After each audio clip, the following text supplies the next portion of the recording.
Assalamualaikum warahmatullahi wabarakatuh. Selamat pagi semuanya pejuang ini. Bertemu kembali dengan video saya. Untuk kali ini saya akan membahas tentang materi penyuluhan pertanian.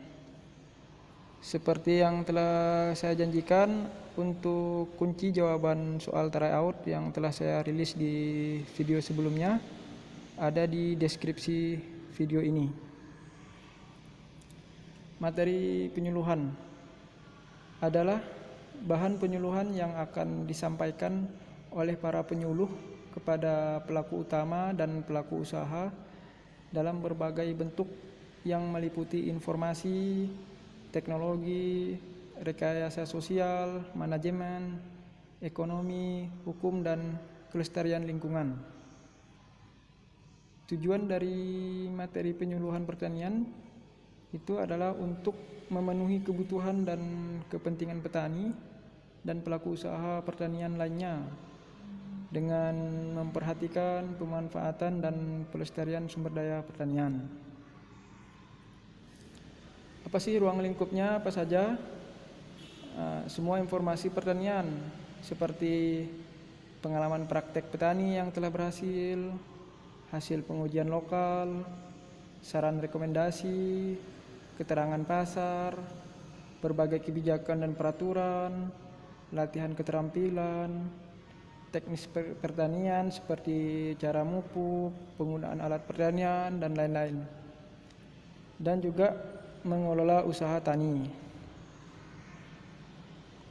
Pengelompokan materi penyuluhan itu terbagi menjadi 3. Yang pertama ada ilmu teknik pertanian. Apa saja yang termasuk dalam itu, yaitu kegiatan prapanen, pasca panen, dan lain-lain.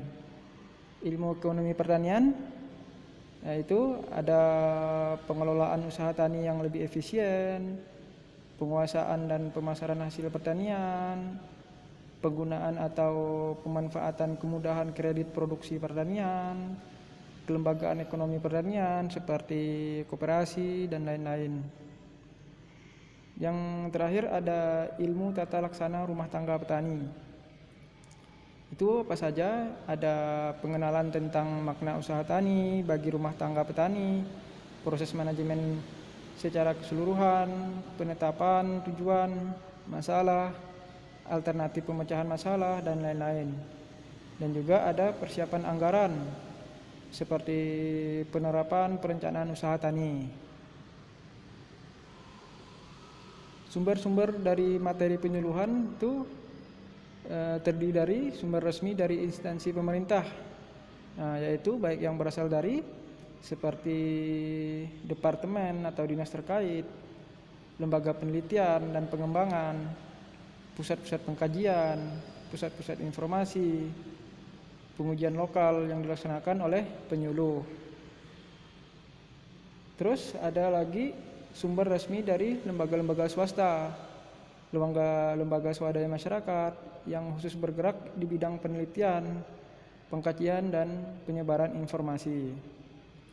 Ada juga yang bersumber dari pengalaman petani, baik dari pengalaman usaha taninya sendiri atau hasil dari petak pengalaman yang dilakukan secara khusus dengan atau tanpa bimbingan penyuluhannya. Terus ada juga sumber lain yang dapat dipercaya, misalnya informasi pasar dari para pedagang, perguruan tinggi, dan lain-lain.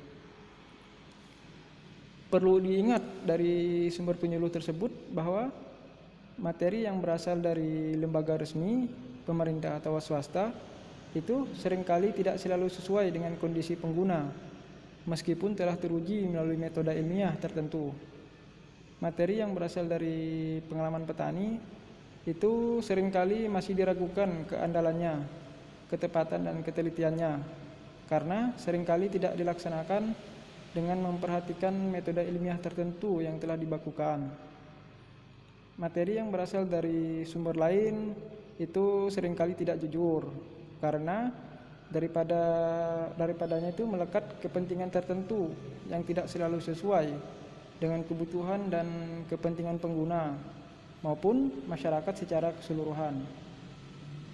Materi penyuluhan pertanian yang berasal dari berbagai sumber itu akan disampaikan kepada petani dan pelaku usaha pertanian lainnya harus diverifikasi.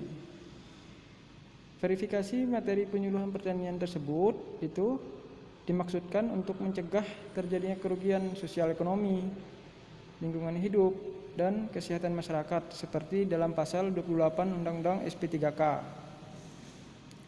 Apabila penyuluhan sengaja atau lalai dan tidak mengindahkan hal di atas sehingga menimbulkan kerusakan pada lingkungan hidup atau mengganggu kesehatan dan ketentraman batin masyarakat sampai menimbulkan kerugian ekonomi, akan diberikan sanksi administratif atau sanksi pidana. Itu sesuai pasal 35 dan 36 Undang-Undang SP3K.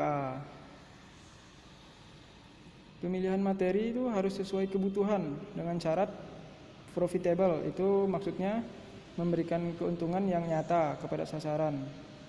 Komplementer itu dapat mengisi kegiatan-kegiatan komplementer dari kegiatan yang ada sekarang. Compatibility itu tidak boleh bertentangan dengan adat istiadat dan kebudayaan masyarakat sasaran. Simplicity itu sederhana atau biasa kita sebut simple gitulah. Mudah dilaksanakan, tidak memerlukan skill yang terlalu tinggi. Availability itu pengetahuan biaya sarana yang diperlukan dapat disediakan oleh sasaran. Immediate applicability itu dapat dimanfaatkan dan segera memberikan hasil yang nyata. Inexpensiveness itu tidak memerlukan ongkos tambahan yang terlalu besar. Low risk itu tidak mempunyai risiko yang besar dalam penerapannya, atau dia itu istilahnya risiko rendah seperti itu. Spectacular impact itu adalah impact dari penerapannya menarik dan menonjol. Kalau expandable itu dapat dilakukan dalam berbagai keadaan dan mudah diperluas dalam kondisi yang berbeda-beda. Dua syarat yang dianjurkan kepada sasaran penyuluhan. Yang pertama ada syarat utama, yang kedua ada syarat ekonomi menguntungkan. Yaitu hasilnya cukup menonjol atau dikenal dengan spectacular impact, mengandung risiko yang rendah, low risk. Misalnya tidak cepat busuk.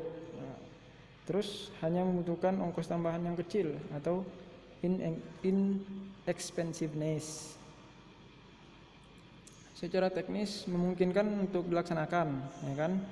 Beberapa komponen pendukung aspek teknis yang memberi peluang tinggi untuk dilaksanakan yaitu pertama mudah dipraktekkan atau expandable, cepat dapat dimanfaatkan atau immediately applicability, dan sederhana, simplicity, yaitu tidak rumit dan tidak memerlukan skill yang tinggi.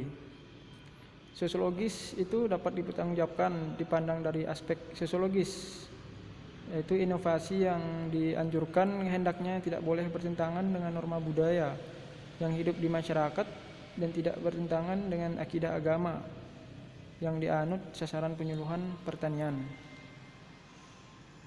Syarat tambahan, ada beberapa syarat lain untuk memenuhi kategori pesan yang baik, yaitu saling mengisi atau komplementer, yaitu mengisi atau menambahkan kegiatan-kegiatan yang biasa dilakukan sehingga mengurangi kelemahan yang ada. Tersedia atau availability, yaitu teknologi tersebut masih dalam jangkauan petani.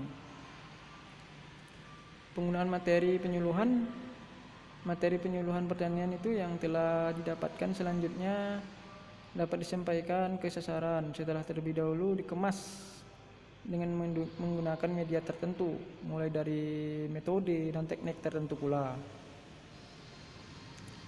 Materi penyuluhan pertanian ditinjau dari sifatnya itu yang pertama berisikan pemecahan masalah yang sedang dihadapi. Yang kedua berisi petunjuk atau rekomendasi teknis yang perlu dilaksanakan pada usaha taninya. Terus dan juga bersifat instrumental. Efektivitas penggunaan materi penyuluhan pertanian, yang pertama ada vokalisasi, yang artinya memfokuskan materi penyuluhan sesuai dengan tujuan instruksi khususnya. Yang kedua ada sequence, itu urut atau sistematik. Sistematik ini ada dua, ada sistematik logis dan psikologis. Sistematik logis itu penyampaian materi penyuluhan itu harus diberikan secara urut sesuai dengan urutan logis. Contoh, dalam menguraikan morfologi tanaman sebaiknya urut mulai dari akar, batang, daun, bunga, buah, biji. Kalau sistematik psikologis artinya penyampaian materi itu harus disampaikan urut sesuai dengan fungsi atau kaitannya yang dapat diterima secara perasaan. Contohnya akar dikaitkan dengan air, pupuk, pengolahan tanah, dan seterusnya. Selanjutnya ada sosialisasi. Ini pengelompokan sasaran penyuluhan menurut materinya. Itu disarankan kelompok terdiri dari atas 6 sampai 10 peserta. Dengan demikian dapat diharapkan timbul dinamika kelompok yang maksimal.